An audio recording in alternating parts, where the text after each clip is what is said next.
My name is Deshante Monique Grimmett. My maiden name is, my maiden name is Rivers. I was born and raised in Detroit, Michigan.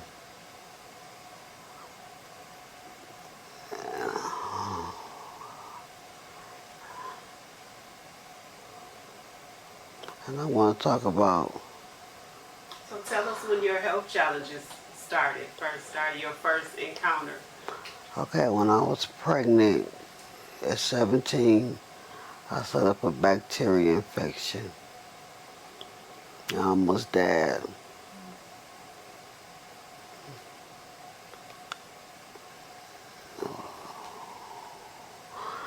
Then when I had my son, I had problems having my son. He ended up breaking my pelvis bone, and I was on a walker for 2 months in pain. My pelvis broke. Then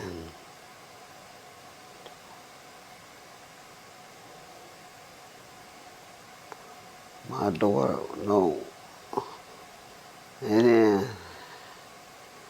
when I was like in my early 20s, I can't tell you exact what age, I started having headaches.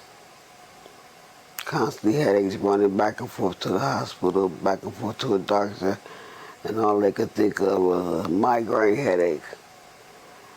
And it got worse, and it got worse and worse until I was laying down one night. My legs went numb, and I usually take Tylenol PMs, and I was about to take one, and the doctor said he glad he didn't because I would have died in my sleep. Well, if my legs went numb,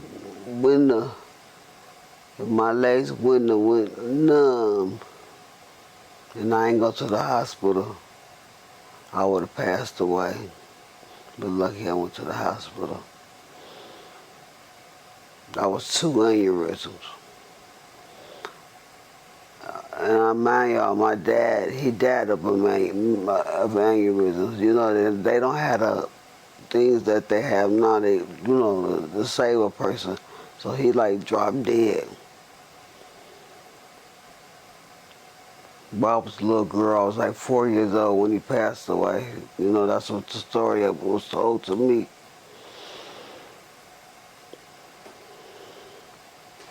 Then I had another one. Lord have mercy. I knew I was having one is because my face swelled up on one side. And somebody told me my face was swollen. So I went to the hospital, and there was another aneurysm. Then another one came.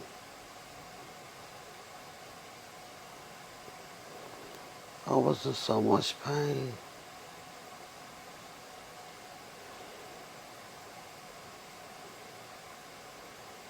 And then another one came.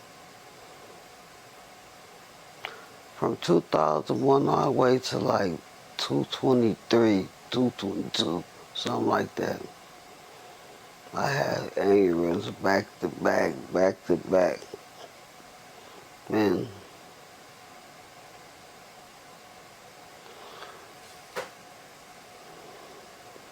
Then I had a stroke when I had this other aneurysm.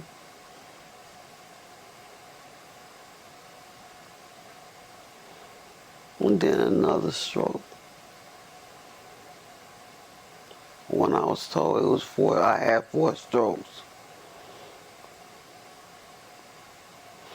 And in midst of having a stroke and an aneurysm, my side was hurting from what I was complaining about 5 or 6 years. They even told me I was pregnant. They even said they was doing guessing games. They said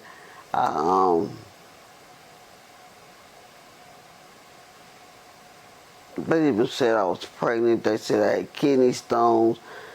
They was just guessing games.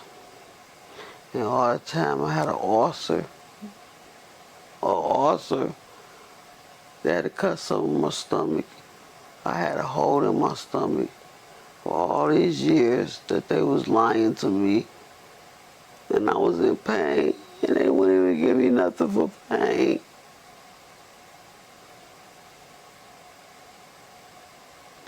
And when I was in the midst of having this stroke and this aneurysm, I had to get a surgery, emergency surgery of that. And it was awesome.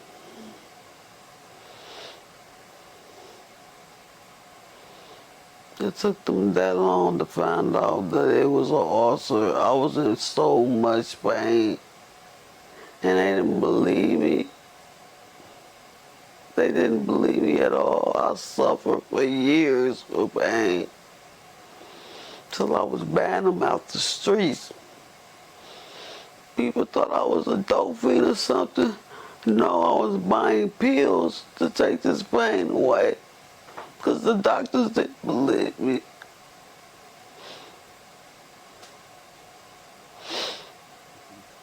I couldn't afford to take bad pills. I got it money from whoever I can get from to buy them pills.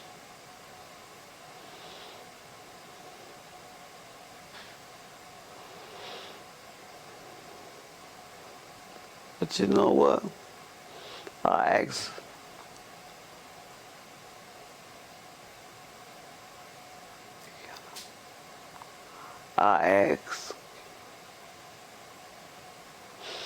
hospice. I begged hospice. I begged that doctor to put me on hospice because I was tired. I was ready to leave here. But once I got in hospice, it wasn't about killing me, taking my life or whatever. They was help. All they did was help me. Help me. They helped me.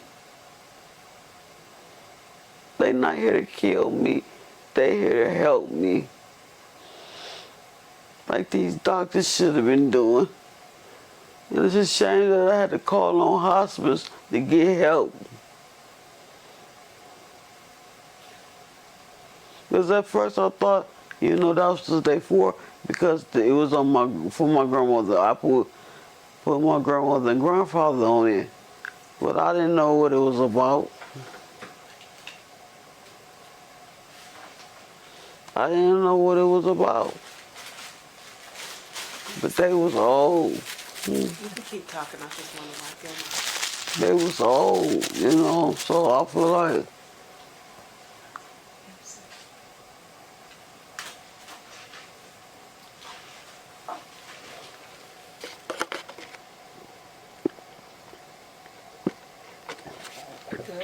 Good. I thought they was old. So that's why I put them in hospital. But I'm young, I'm 55. I mean, 51, I'm sorry, 51. And my family was like, you too young to be on, you don't have no disease like cancer or something like that. But I have pain. Y'all just don't know the feeling what I had every day of my life. I was tired. I was tired. And they not here to kill me. They here to help. And I love them for that. Some doctors wouldn't even do. They doing.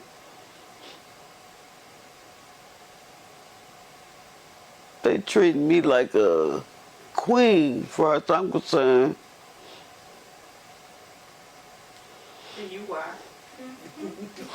They treat me like a queen. A patient, a patient that I don't even feel like I'm a patient with them. They come and sing to me. Not saying, oh, she down, I'm gonna sing to her. They're there to sing to me so I can hear it. Not when I'm dead. I can't hear nothing. Sing to me now. And that's what they do.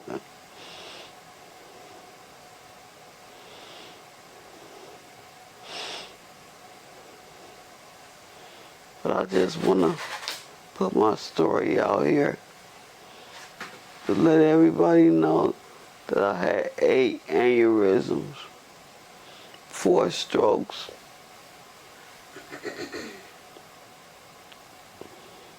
and surgery. Oh, and I forgot, when I had those strokes and aneurysms, I was put in therapy. Why did I catch that corona? I caught corona, but I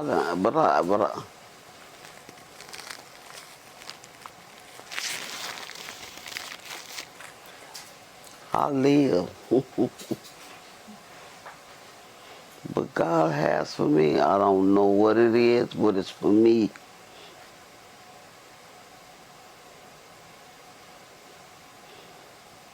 As far as I'm concerned, I'm a living legend. Yes. And I have 2. Are you? What are you? Janine, the chaplain, and the social worker.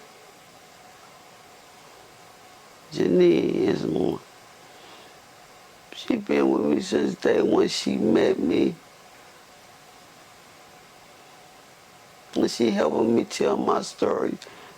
Just like Janine, the chaplain, she's helping me. And I'm blessed. I'm blessed with just the 2. And I swear for God, if I hit that lotto, they gonna be on the list. First. And I mean that from the bottom of my heart. They don't know me from Adam, Eve, but they helping me. And I want to thank them.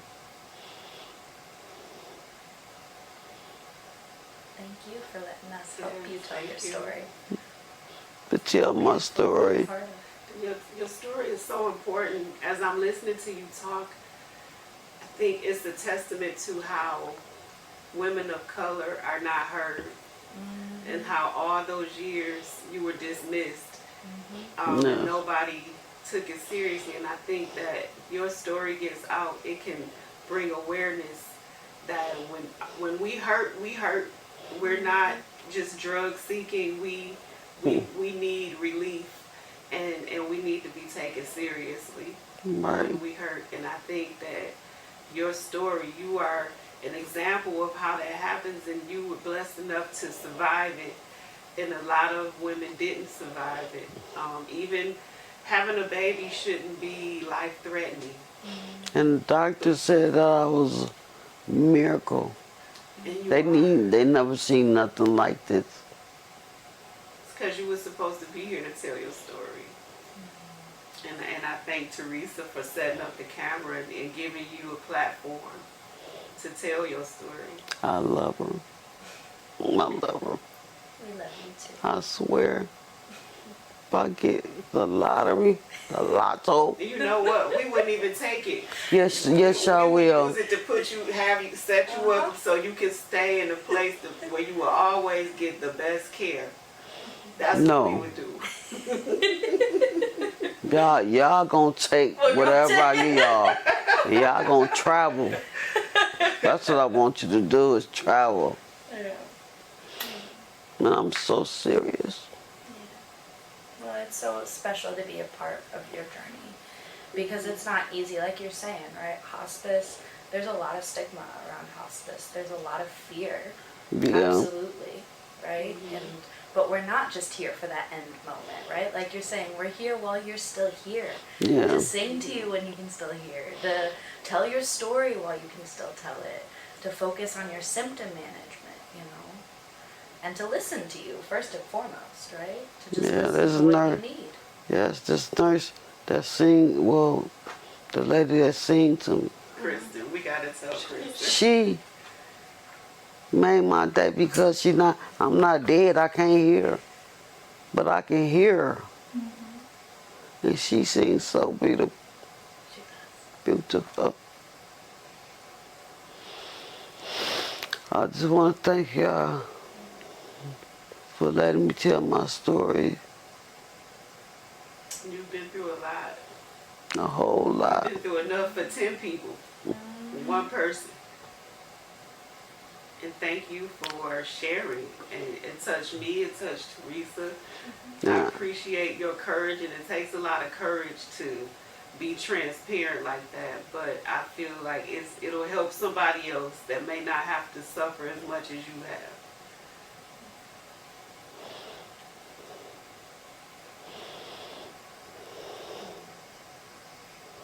Any last words you have for the camera? Anything you want people to take away from your story? If I have headaches every day,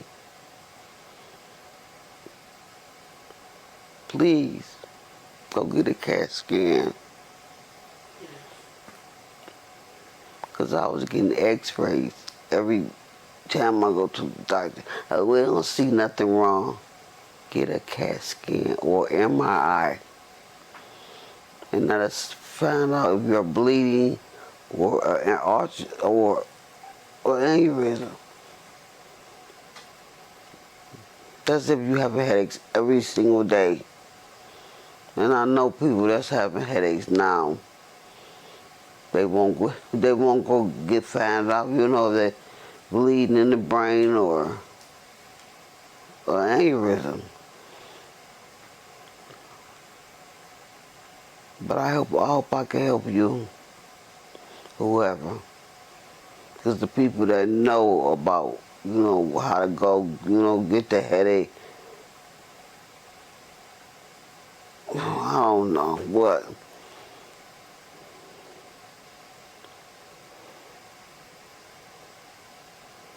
I thank God.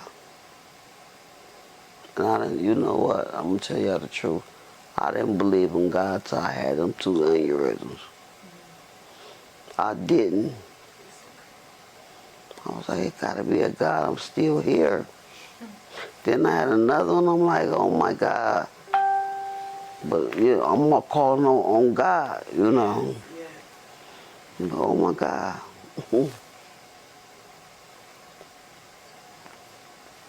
I believe in him. He's real. He's real.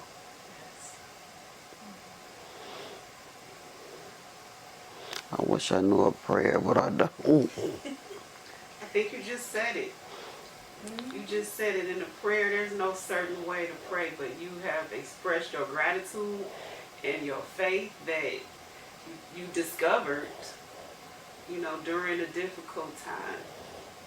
Okay. And prayer, everything we think and say is a prayer. And you have just shown your gratitude and your faith, and I think that's the prayer. Okay. And if I could say a prayer for you and for this situation, my prayer would be that anybody else who is suffering, that they would get the care that they need, the testing that they need, and just the awareness that when we say we hurt, that somebody will believe us and find out what it is, and that could save lives. Yeah. It really can. I'm not gonna hold both of y'all up. I know y'all still have a job to do. But I love y'all. I love you too. I love y'all. Thank you for sharing your story. It's an honor to hear it. Yes. And I'm glad you've made it this far to tell it. Yes. Yes. And I think this is the best way to tell it. This is even better than the book because people get to see you, Yeah. and that's the best way. You tell your own story, don't? Yes, because I said I don't want to die and somebody else start telling my story. Can't nobody tell my story Yeah. better than I can. And I'm happy that I got to tell it.